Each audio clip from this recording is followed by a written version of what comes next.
잘 보내셨는지 모르겠습니다.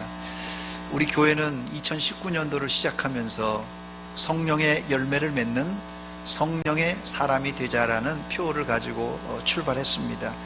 벌써 한 달이 지나고 두 달째인데 아직 시작에 불과하지만은 여러분들은 어떤 열매를 맺으셨습니까? 짧은 기간일지라도 조금씩 열매를 맺었을 것입니다. 문제는 어떤 열매를 맺었는가가 문제입니다. 우리가 맺는 열매는 둘 중에 하나입니다. 둘 중에 하나입니다. 성령의 열매 아니면 육신의 열매, 둘 중에 하나입니다. 여러분들은 어느 쪽에 열매를 맺었습니까? 아주 심각한 질문입니다, 여러분. 그런데 우리가 너무 바쁘게 살다 보면 내가 어떤 열매를 맺고 사는지조차도 모르고 살 때가 종종 있습니다. 그런데 이런 분들은 미안한 얘기지만 백발백중 육신의 열매를 맺고 살 확률이 농후합니다. 오늘 본문에 보면 성령의 열매를 맺는 가장 기본적인 절차가 나와 있는데, 성령의 열매를 맺는 가장 기본적인 절차는 성령을 따라 행하는 일입니다. 성령을 따라 행해야 성령의 열매를 맺을 수 있습니다. 본문 16절에 기록되어 있는데, 내가 이르노니 너희는 성령을 따라 행하라. 너희는 성령을 따라 행하라. 그렇게 살면 결론적으로 뒤에 부분에 보니까 성령의 9가지 열매를 맺게 된다는 말입니다. 그런데 반대로 성령을 따라 행하지 못하면은 육신의 열매를 맺게 된다는 경고도 동시에 하고 있습니다. 첫 번째, 그렇다면 성령을 따라 행한다는 의미는 무엇입니까? 성령을 따라 행해야 성령의 열매를 맺는데, 과연 성령을 따라 행한다는 뜻이 무슨 말입니까?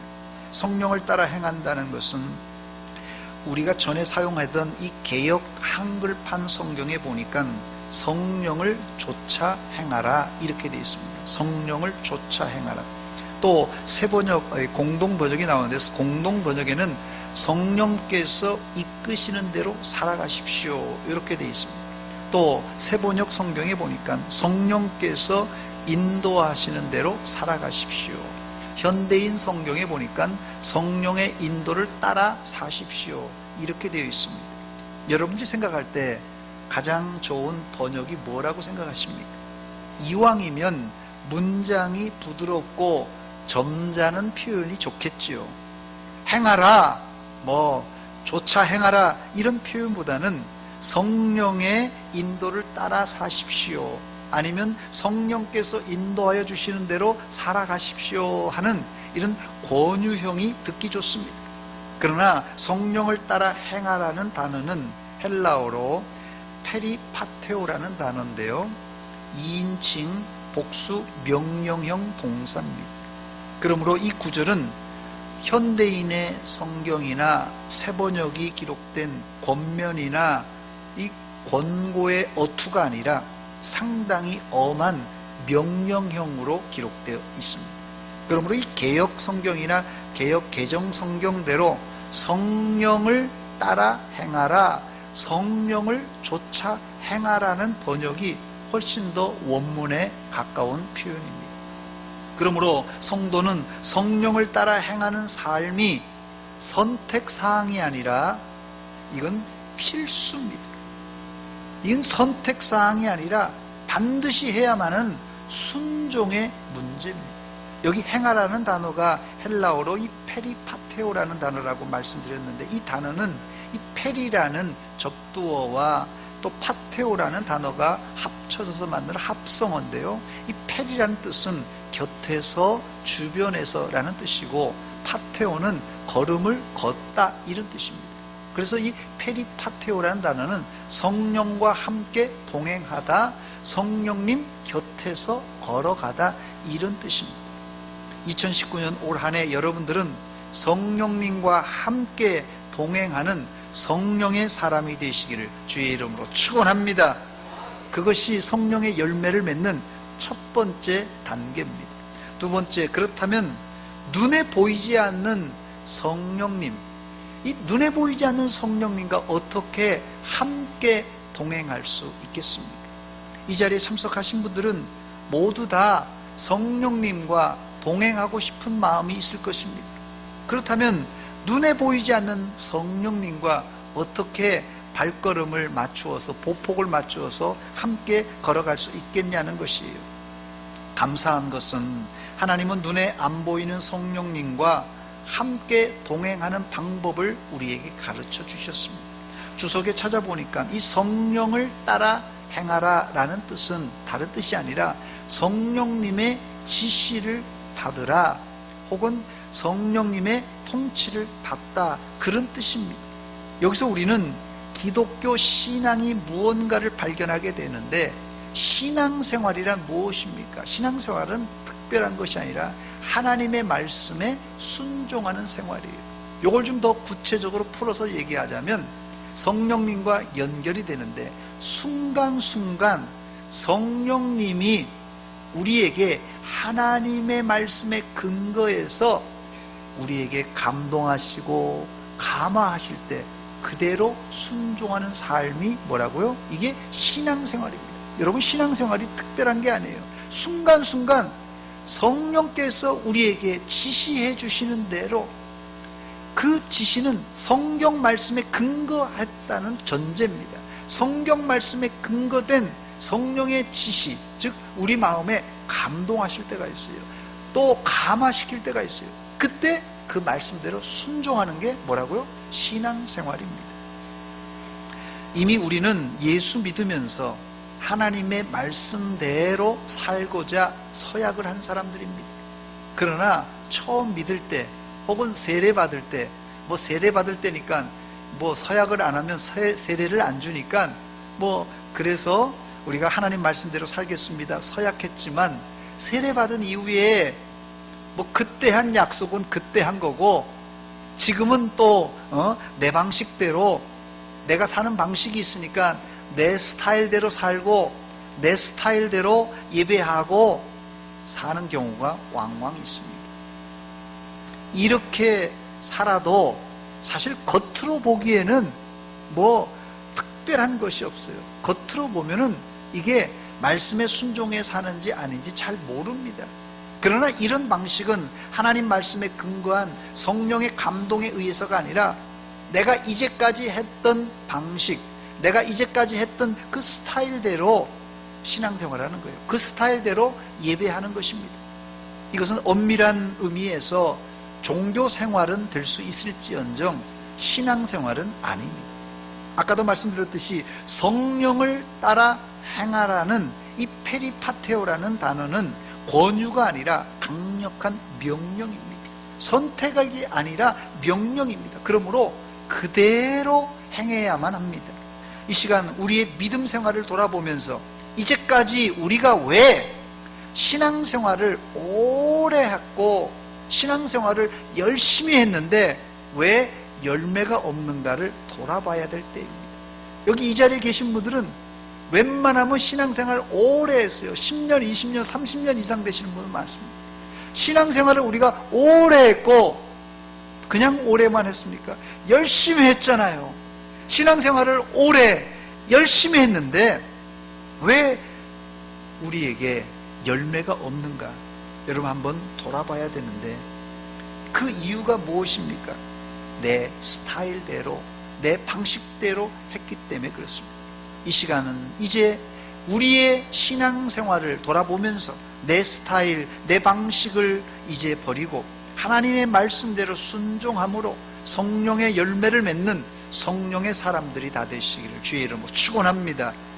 세 번째, 자 그렇다면 성령을 따라 행하는 구체적인 방법을 알아보기 전에 과연 성령님이란 누구인가, 성령님이란 누구인가를 살펴보겠습니다. 성령님은 삼위 하나님의 세 번째 위격이십니다. 이 삼위일체란 말인데요, 이 삼위일체란 하나님의 존재 방식입니다. 이게 좀 철학적인 말이라서 또 깊은 신학적인 말이라서 좀 어렵습니다만은 삼위일체란 뭐냐? 하나님께서 계시는, 존재하는 방식입니다. 라틴어로는 트리니타스라고 하고요, 영어로는 트리니티라 이렇게 말합니다.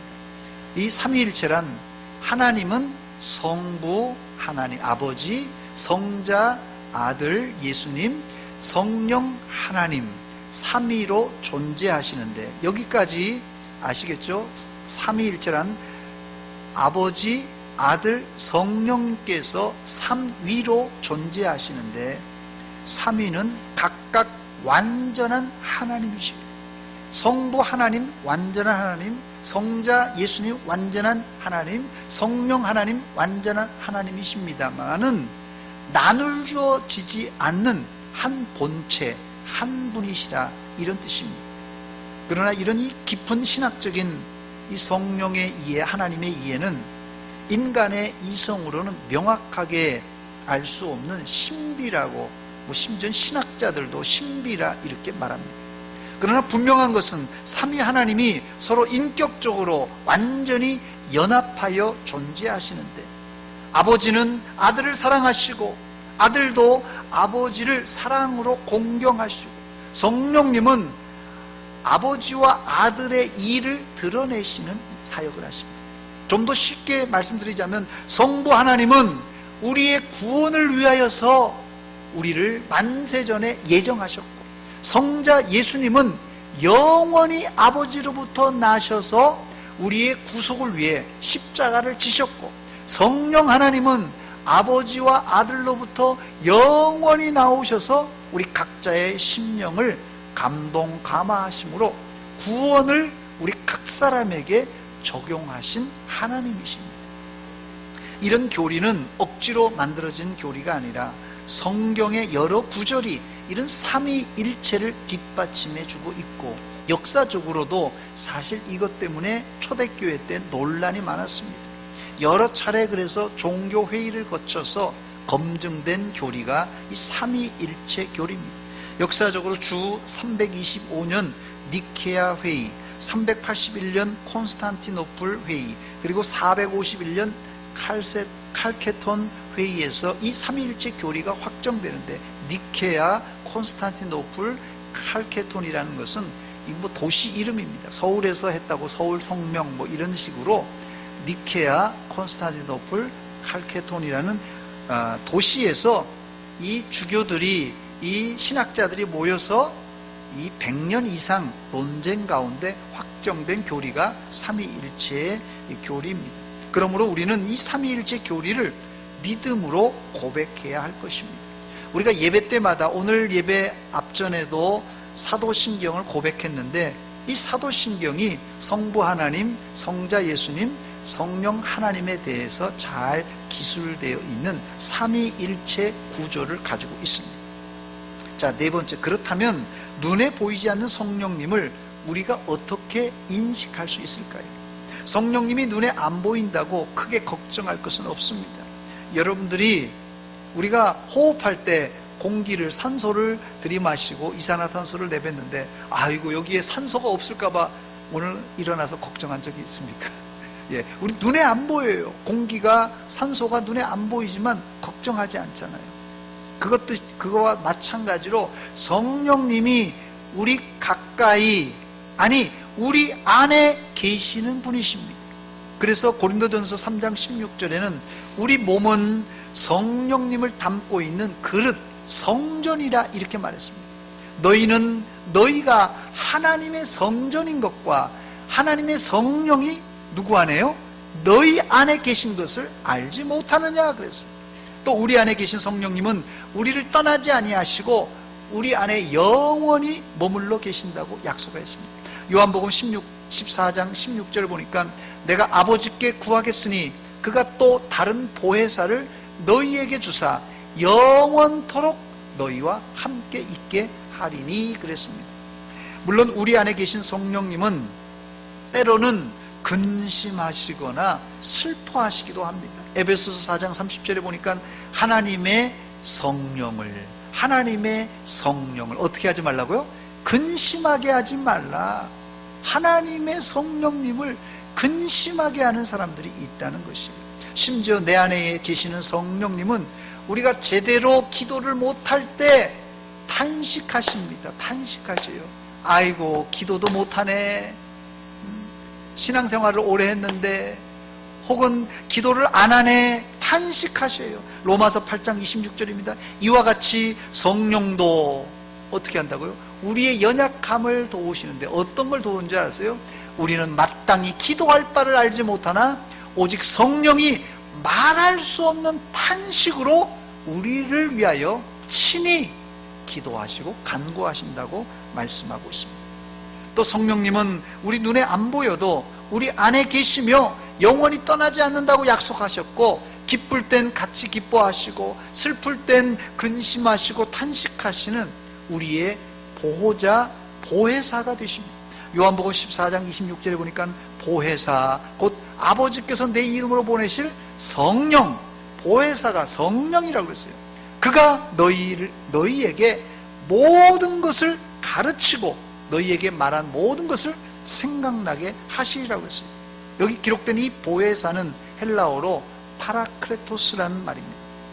파라클레토스라는 말은 중보자, 대변자, 돕는 자라는 뜻입니다.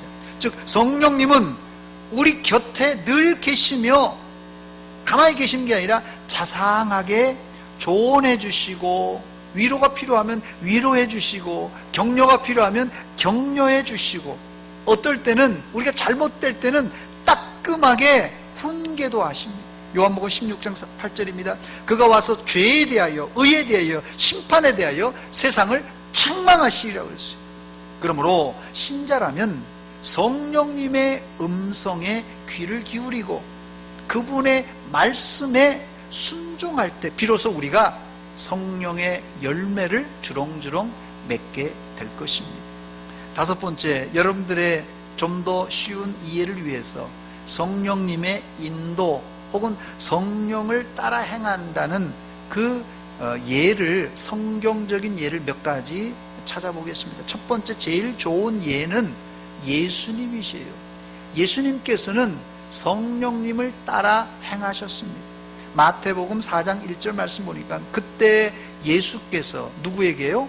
성령에게 이끌리어 마귀에게 시험을 받으러 광야로 가셨다고 그랬습니다. 광야로 그냥 간 게 아니라 성령님의 인도에 따라서 갔다는 뜻입니다. 똑같은 구절이 마가복음 1장 12절에도 기록되는데 성령이 곧 예수를 어디로요? 광야로 몰아냈다. 이거 좀 강력한 표현인데 어떨 땐 성령님께서 강력하게 우리를 움직이게 할 때가 있다는 거예요. 그리고 예수님은 40일 금식 후에 마귀를 물리치시고는 갈릴리로 다시 돌아오실 때도 성령님의 인도를 받으셨습니다. 누가복음 4장 14절 말씀 보니까 예수께서 성령의 능력으로 갈릴리에 돌아오셨다 말하고 있습니다. 그 이후 예수님은 귀신을 쫓아낼 때도 성령의 인도를 받으셨습니다. 마태복음 12장 28절 보니까 그러나 내가 하나님의 성령을 힘입어 귀신을 쫓아내는 것이면 하나님의 나라가 이미 너희에게 임하였느니라 했습니다. 이처럼 예수님의 모든 사역은 성령님과 떼어내고는 이건 설명할 길이 없습니다. 두 번째, 예수님이 할례 받으실 때 예루살렘 성전에 있었던 선지자 시므온도 성령의 인도함, 성령의 지시를 받았던 사람입니다. 누가복음 2장 26절로 27절입니다. 그가 시므온입니다. 주의 그리스도를 보기 전에는 죽지 아니하리라 하는 누구예요? 성령의 지시를 받았더니 성령의 감동으로 성전에 들어가며 성령의 지시를 받아서 성령의 감동으로 성전에 들어갈 때 그때 아기 예수님을 만나게 됩니다. 세 번째, 예루살렘 초대교회 7 집사 중에 한 사람이었던 빌립 집사도 성령의 인도를 받았던 사람입니다. 사도행전 8장 29절입니다. 성령이 빌립더러 이르시되, 성령께서 빌립 집사에게 말합니다. 뭐라고요? 이 수레로 가까이 나아가라, 이렇게 말씀하셨어요. 그리고는 그 수레에 타고 있던 에디오피아에서 온 내시 간다게에게 이사야 선지자 책을 읽고 있는데 뭔 말인지 알 수가 없는 거예요. 그런데 빌립 집사가 그거 읽고 있는데 네가 깨닫느냐 물어보니까 가르쳐주는 사람이 없어서 깨달을 수가 없습니다 해서 빌립을 초청하여 말씀을 풀이하게 합니다. 그래서 자세하게 이사야 선지자의 말로 시작해서 예수 그리스도를 전파하고 예수님을 전해줍니다. 그러고 나니까 이 내시가 내가 이 정도 되면 세례받을 수 있지 않겠습니까? 예수님을 구주로 영접한 사람은 즉시 세례받을 수 있어요. 그래서 내려와서 마차에서 내려와서 물가에서 세례를 주고, 그리고 나서 어떤 일이 벌어진 줄 아세요? 성령님이 호련히 빌립 집사를 이끌어 가시니까 흔적도 없었다고 말합니다. 사도행전 8장 39절 말씀이 그 내용이에요. 둘이 지금 빌립 집사와 이 넷이 간다게가 세례를 받고 지금 올라오는 거예요. 둘이 물에서 올라올새 주의 영이, 누가요? 성령님입니다. 주의 영이 빌립을 이끌어 가셨어요. 그러니까 넷이는 빌립 집사가 어디 갔는지 모르고 자기 길로 갔다는 내용입니다. 네 번째, 바울 사도도 역시 성령님을 따라 행했던 사람입니다. 사도행전 20장 22절 보니까 보라 이제 나는 성령에 매여, 성령님께서 바울 사도를 꽁꽁 묶었어요. 이건 상징적인 얘기입니다만 성령의 통제를 받아, 성령의 지시를 받아 어디로요? 예루살렘으로 가는데, 바울 사도가 자기 제 발로 예루살렘에 가는데 제 발로 간다고 하지 않고 성령의 지시, 성령에 매여서 예루살렘으로 간다고 말합니다.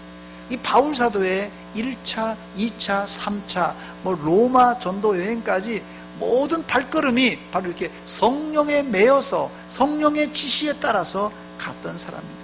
다섯 번째, 사도 요한도 요한계시록을 쓰면서 성령님의 인도를 받았습니다. 요한계시록 17장 3절 말씀입니다. 곧 성령으로 나를 데리고 광야로 가시니라. 성령님께서 사도 요한을 데리고 광야로 가셨다고 그랬어요. 요한계시록 21장 10절에도 성령으로 나를 데리고 크고 높은 산으로 올라갔다 이렇게 말합니다. 예수님을 비롯한 하나님의 종들, 사도들이 말입니다, 모두 자기 뜻대로, 자기 두 발이 있으니까 내가 가고 싶은 대로 갈 수 있잖아요. 그런데 그렇게 가지 않고 성령님의 통제와 성령님의 지시에 따라서 그들은 움직여 나갔어요. 그때 어떤 일이 벌어졌습니까? 성령의 열매, 전도의 열매, 복음의 열매를 주렁주렁 맺었다는 뜻입니다.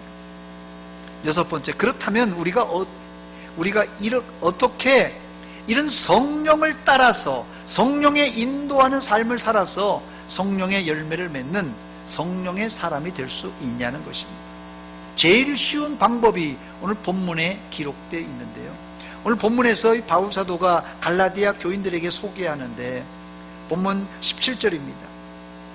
육체의 소욕은 성령을 거스르고 성령은 육체를 거스르나니 이 둘이 서로 대적함으로 너희가 원하는 것을 하지 못하게 하려 함이니라 했습니다. 이 말을 복잡한데요, 간단하게 표현하자면 우리가 성령의 열매를 많이 맺으려면 어떻게 살아야 된다고요? 육체의 욕망과 정반대로 살면 된다는 것이에요. 다시 말씀드립니다. 우리가 성령의 열매를 맺으려면 육체의 욕망에 따라서 살면 안 된다는 것이에요. 이 말을 다른 말로 하자면 내 마음대로, 내 편리한 대로, 내 스타일대로의 삶을 부정하고 정반대로 살라는 말입니다. 본문 19절로 21절입니다. 이제까지 우리의 삶은 육체에 속해 있던 행동이었어요. 육체의 일은 분명하다고 그랬어요. 곧 음행과 더러운 것과 호색과 우상 숭배와 주술과 원수 맺는 것과 분쟁과 시기와 분냉과 당짓는 것과 분열함과 이단과 투기와 술 취함과 방탕함과 또 그와 같은 것들이라. 전에 너희에게 경계한 것 같이 과거에도 바울 사도가 이런 거 하면 안 된다 경계했는데 이런 일을 하는 자들은 하나님의 나라를 유업으로 받지 못할 것이요 했습니다. 이 편지를 바울 사도는 예수 안 믿는 사람에게 보낸 것이 아닙니다, 여러분. 갈라디아 교회에 다니고 있는 교인들에게 쓴 편지입니다. 즉 당시에 갈라디아 교회 안에 이런 육체의 본성대로 음행하며 술 취하며 분노하며 시기하며 질투하며 살았던 사람들이 많았다는 뜻이에요. 여러분의 삶은 어떻습니까? 앞서 말씀드렸던 예수님처럼, 제자들처럼, 빌립 집사처럼, 바울 사도처럼 성령에 이끄시는 대로 성령에 매여서 생활을 했습니까? 아니면 갈라디아 교인들처럼 음행과 더러움과 호색과 주술과 원수 맺고 시기 분냄 끼리끼리 당짓고 분열하고 투기하고 술 취하고 방탕하게 살지는 않았습니까? 여러분 한번 점검해 보시기 바랍니다. 이것이 바로 여러분이 성령의 열매를 맺지 못하는 원인입니다. 이유예요. 지난주 목요일 날에 서울에서 몇몇 목회자들이 모였는데 그때 한 신학교에서 선교학을 강의하는 목사님이 이런 말씀을 하시더라고요. 자신은 지금 서울 비전교회인데 그 교회에서 개척하여 이제 23년째 목회를 하고 계시다, 이런 간증을 하시면서 당신이 23년 동안 목회하면서 산전수전 다 겪었는데 목회하면서 보니까 교회가 사회보다 더 못할 때가 종종 있었다, 이렇게 고백하시더라고요. 저는 그 자리에서 아무 말도 안 했습니다. 그런데 그 목사님이 한술 더 떠서 한국교회는 뭐 네 교회나 내 교회나 할 것 없이 거기서 거기고 도찐 개찐이라, 이런 말씀을 하시더라고요. 제가 아주 뜨끔했습니다. 제 속을 들킨 기분이었어요. 근데 그 옆에 계신, 가만히 듣고 계신 한 목사님이 목회 25년차, 개척하신 지 25년차 되신 목사님이 한 말씀을 거두시는데, 교회 안에서 자신이 개척해서 이제 교회가 크게 부흥되면서 느낀 것이, 교회 안에 전도회가 있지 않습니까? 교회 안에 위원회가 있지 않습니까? 교회 안에서 전도회 활동하는 걸 가만히 보니까, 교회 안에서 이 위원회 하는 걸 가만히 보니까, 이 사람들이 다 뭐 세상에서, 직장에서 살다 보니까 직장에서, 세상에서 했던 그 모든 방식을 그대로 가져와서 그 위원회를 운영하고 그대로 가져와서 전도회를 운영하는 걸 보면서 참 기가 찼다, 이런 얘기를 하시더라고요. 그러면서 하시는 말씀이, 세상에 이 직장에서 있는 문화와 세상에 뭐 친목을 도모하는 친목계보다도 전도의 운영이나 이 위원회 운영이 엉망이라는 소리를 하시더라고요. 이게 바로 현재 뭐 네 교회 내 교회 할 것 없는 한국교회의 현주소라는 것입니다. 우리 교회는 이런 교회가 아니라고 누가 자신 있게 말할 수 있겠습니까? 바울 사도는 자기가 개척한 갈라디아 교회가 처음에는 은혜 받고 부흥하다가 시간이 지나면서 점점 변해가는데, 좋게는 말하자면 세상에 잘 적응하고 있지만은 사실상은 세상에 교회가 동화되고 변질되어서 세상 사람들보다도 못한 음행하고 시기하고 질투하고 분내고 당짓고 분열하고 이런 뭐 막가는 생활을 교회 안에서도 그대로 드러나고 있다고 탄식하고 있는 것입니다, 여러분. 갈라디아 교인들아, 너희가 이렇게 생활하니까 성령의 열매를 못 맺고 사는 것이다. 이렇게 산다면 너희들은 죽어도 성령의 열매 못 맺는다. 그러면서 심지어는 오늘 마지막 21절 하반절에 보니까 아주 무서운 말을 토해냈습니다. 이런 일을 하는 자들은, 지금 말했던 음행이나 투기하고 시기하고 미워하고 이렇게 찍고 까부는 사람들은, 이런 일을 행하는 사람들은 하나님의 나라를 유업으로 받지 못할 것이오 그랬어요. 천국에 못 들어간다는 얘기입니다, 여러분. 심각한 얘기입니다. 마지막 7번째. 자, 그렇다면 바울 사도는 이런 갈라디아 교회, 이 콩가루와 같은 이 갈라디아 교회에 어떤 대안을 가지고 이 편지를 마무리하고 있습니까? 어떤 대안을 가지고 있습니까? 어떻게 해야 이런 교인들, 이런 갈라디아 교인들도 성령의 열매를 맺고 살 수 있냐는 것입니다. 다시 설교 처음으로 돌아가서 성령을 따라 살아야 한다는 것입니다. 성령을 따라 산다는 게 뭐예요? 성령의 통제와 성령의 지시와 성령의 지배를 받으며 사는 길밖에 없다는 것입니다. 또 역으로는 육신의 욕심을 따라 살지 말라는 뜻이에요. 성령의 사람이 되어 성령의 열매를 맺으려면 이 두 가지 성령의 통제와 지배를 받고 육신의 욕심을 따라 살지 말아야지 성령의 열매를 맺는 성령의 사람이 될 수 있다는 말입니다. 그러면서 바울 사도는 결론적으로 본문 24절을 갈라디아 교인들에게 들려줍니다. 우리 24절을 같이 한 목소리 읽어보겠습니다. 천천히 읽습니다. 시작. 그리스도 예수의 사람들은 육체와 함께 그 정욕과 탐심을 십자가에 못 박았느니라. 여기서 말하는 정욕과 탐심은 우리 자아의 대표입니다. 우리를 말할 때 정욕과 탐심으로 똘똘 뭉쳐진 사람이라는 뜻이에요. 즉 우리 안에 있는 자아, 우리의 자존심, 우리의 생각, 우리의 주장, 고집, 내 욕심을 십자가에 못 박을 때 우리가 비로소 성령의 열매를 맺는 성령의 사람이 될 수 있다는 말입니다. 바울 사도가 갈라디아 교인들에게 전한 메시지는 처음부터 마지막까지 일관된 너무나도 분명한 메시지입니다.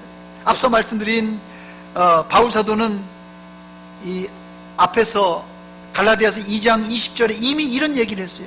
내가 그리스도와 함께 십자가에 못 박혔나니 그런즉 이제는 내가 사는 것이 아니요 오직 내 안에 그리스도께서 사신 것이라고 고백하고 있습니다.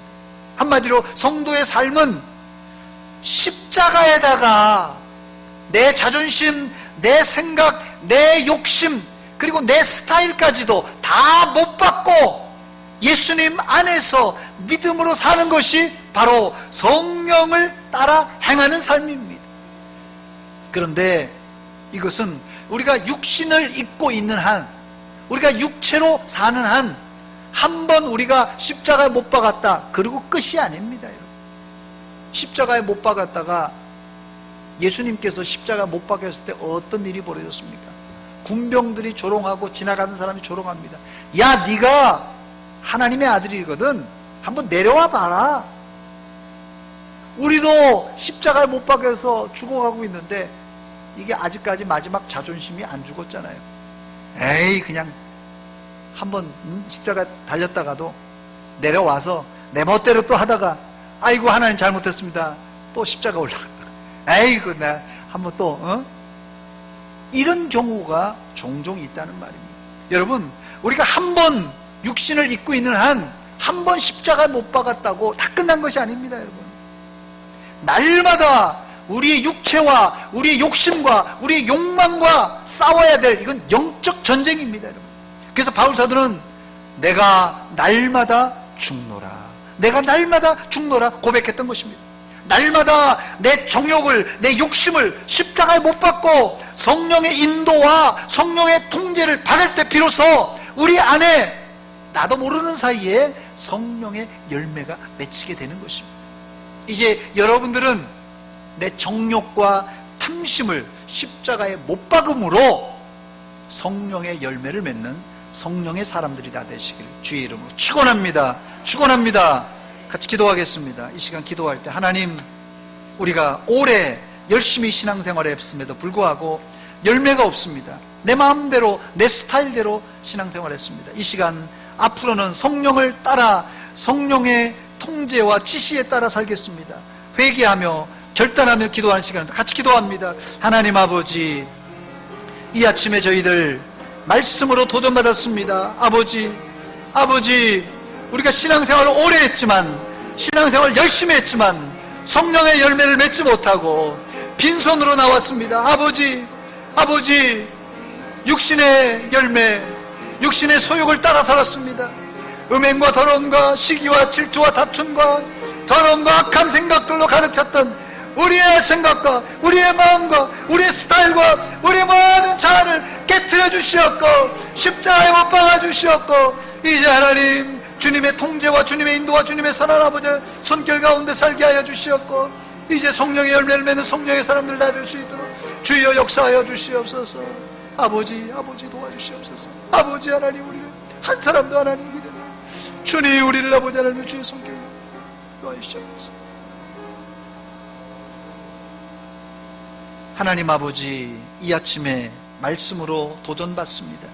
우리가 이제까지 오래 열심히 신앙생활을 한다고 했지만 정작 성령의 열매를 맺지 못했던 육신의 사람으로 존재했습니다. 이제 우리의 욕심과 정욕을 십자가에 못 박고 성령의 열매를 맺는 성령의 사람들이 다 되게 하여 주시옵소서. 예수님의 이름으로 기도하옵나이다. 아멘.